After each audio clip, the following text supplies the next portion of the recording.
Bom dia, boa tarde, boa noite, galera. Uou! Vamos continuar o nosso podcast, segunda parte do capítulo do capitalismo. O capitalismo industrial ou concorrencial. A partir do século XVI, se estruturou uma nova dinâmica por meio das redes comerciais ultramarinas, que tinham como centro a economia europeia. Então, se ocupou outras regiões fora da Europa, visando enriquecer os europeus. E nisso envolveram o tráfico negreiro da África, a mineração na América, a exportação de açúcar, a consolidação das rotas para as Índias Orientais. E a expansão dessas redes comerciais, ela demandou um aumento na produção de mercadorias manufaturadas, que inicialmente eram fabricadas de forma artesanal em países da Europa, especialmente na Inglaterra. Esse aumento na demanda foi o que fomentou o desenvolvimento de um conjunto de novas tecnologias que revolucionaram o modo de produção a partir do século XVIII, a chamada Revolução Industrial, com base no desenvolvimento da indústria têxtil, de tecidos. As características de trabalho das pessoas mudaram bastante, Começou o emprego das máquinas na produção e a introdução do trabalho assalariado, o assalariado diferente do escravizado, dominado também, mas recebia alguma coisinha justamente para já gastar essa coisinha com os produtos da Revolução Industrial, os produtos da indústria, Então, resumindo, mas a condição de trabalho não mudou tanto assim da escravidão para o assalariado. Lógico que ser escravo é muito pior, mas ainda assim não houve um grande avanço. Se formou uma nova classe social, que eram os proletários, Os trabalhadores perderam o controle da produção, eles tinham quando eram artesãos, e não tiveram outra alternativa a não ser vender a força de trabalho para os donos das indústrias. E houve um êxodo rural, A população saiu do campo, porque os campos foram cercados lá na Inglaterra, e essa população passou a ser mão de obra barata nas cidades, porque elas não tinham especialização. E aí no século XIX, a chamada Segunda Revolução Industrial, a eletricidade e o petróleo substituíram a máquina a vapor, que se tornou obsoleta, e diferentes países da Europa e de fora dela, como os Estados Unidos e o Japão, passaram pelo processo da industrialização. A Revolução Industrial, ela trouxe um aumento de miséria para a classe proletária, dos trabalhadores, e os pensadores, como o Proudhon, que era anarquista, o Benjamin Disraeli, que era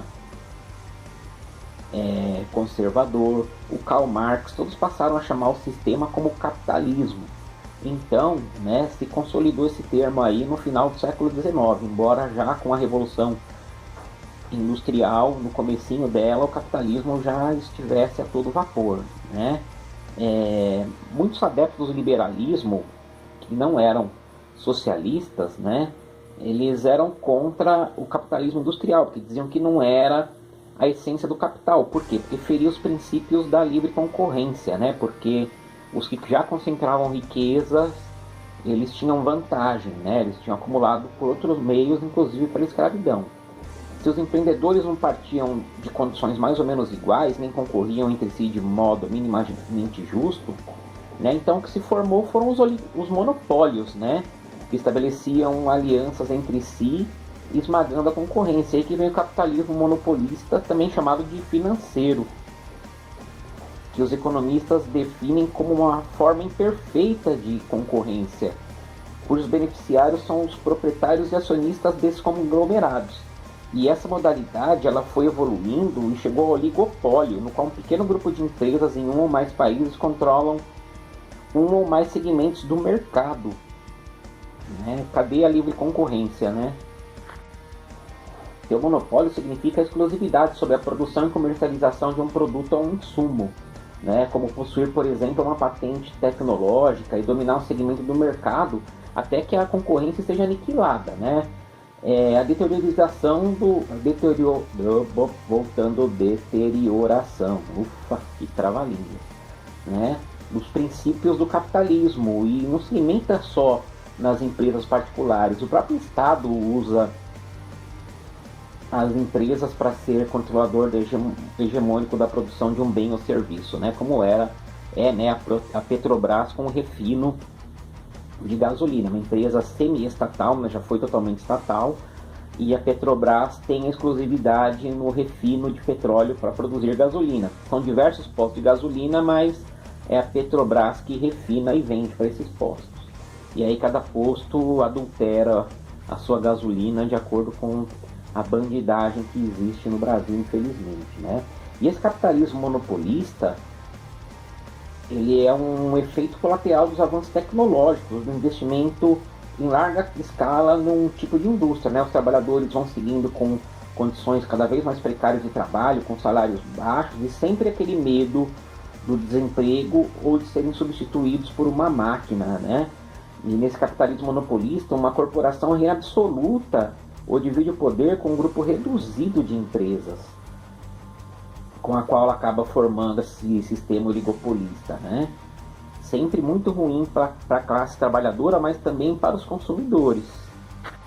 Com essa expansão do capitalismo após a Revolução Industrial, essas grandes corporações viram que era preciso diversificar, né, as suas atividades de produção de bens de consumo. E aí começaram a investir no mercado financeiro, né, buscando a rentabilidade na base de juros, das especulações, né, das ações, dos títulos. E aí as formas industrial, comercial e financeira vão se ligar nesse capitalismo monopolista. Um crescimento econômico que esses principais conglomerados têm se liga com das instituições bancárias, né? Esse fenômeno aumentou ainda mais os horizontes de um sistema nascido sob o signo da internacionalização e da flexibilização, né? Embora o alargamento e a abertura de fronteiras não signifique prosperidade para todos, predomínio do bem comum ou a vitória do espírito empreendedor. De forma nenhuma, né? Nunca ocorreram tantas crises capitalistas como entre 29 e os dias de hoje. Porque o capitalismo financeiro ele vai englobar tudo aquilo que oculta as relações orientadas pelo lucro, né? Com o agravante que vivemos num tempo de instabilidade no mundo do trabalho. Então se prefere muito mais investir no mercado financeiro do que na produção. O mercado financeiro não gera empregos, né? Diferente do trabalho industrial, que também está sofrendo aí uma diminuição dos cargos por causa da tecnologia, né? A tecnologia vai tirando cada vez mais as pessoas da indústria, cada vez menos postos de trabalho industriais, as pessoas ficam carentes, totalmente fora do sistema. Uma grande parte da população mundial não tem emprego e não vai ter mais, porque o que absorve os empregos que absorve os trabalhadores em grande escala, que emprega muito, é a indústria. A indústria cada vez menos utiliza trabalhadores, cada vez mais está automatizada, e assim o pleno emprego não existe em lugar nenhum do mundo. E a globalização financeira, o deslocamento, né, a descentralização dos espaços de produção que essas megas corporações fazem, né, aumenta a concentração de riqueza nas mãos de poucos acionistas, flexibilizam as leis trabalhistas, né, tem o corte no quadro formal dos funcionários, tem o tal do home office, né, bendito home office, em que as pessoas ficam longas jornadas trabalhando dentro de casa, esse monte de informações múltiplas e velozes, o hiperconsumismo, né? Por exemplo, a empresa ela é americana, mas a fábrica dela é na China, e os trabalhadores ficam em casa produzindo e mandando o trabalho, sei lá, no Brasil, né? Sendo que quem sofre é o trabalhador brasileiro, que fica horas e horas dentro da sua casa, né? Ou então vai numa empresa que tem sala de ginástica, videogame, né? Ações ecologicamente sustentáveis das empresas boazinhas. E na verdade está vendo um enriquecimento da empresa americana e um empobrecimento do trabalhador brasileiro e do trabalhador chinês, né? Muitas empresas hoje têm essas estratégias, né? O cara pode trabalhar de bermuda, pode ter piercing, cabelo colorido, um monte de tatuagem, e ele se acha livre por causa disso, mas na verdade ele está submetido a um trabalho totalmente precarizado, em que ele vai arcar com as crises financeiras que ocorrerem, né? Porque a empresa não tem responsabilidade nenhuma com ele. O capitalismo ele vai se transformando também em informacional, né? O cognitivo, que é característico das sociedades em rede, né? E corresponde ao período do capitalismo e da sua reestruturação diante da revolução tecnológica. Né? A repercussão da revolução tecnológica atingiu as organizações das empresas, né, que mudaram os métodos convencionais de produção e assim como a política financeira dos governos. E a ampliação da área de serviços, né, muito mais gente hoje trabalha na área de serviços do que na área de trabalho industrial. Né? Há um grande aumento do desemprego estrutural, né? A informação ela é mais usada como matéria-prima do que os produtos de fato. E a tecnologia é o principal elemento de mudança nas relações pessoais dos indivíduos e a formação de redes definidoras das sociedades, né?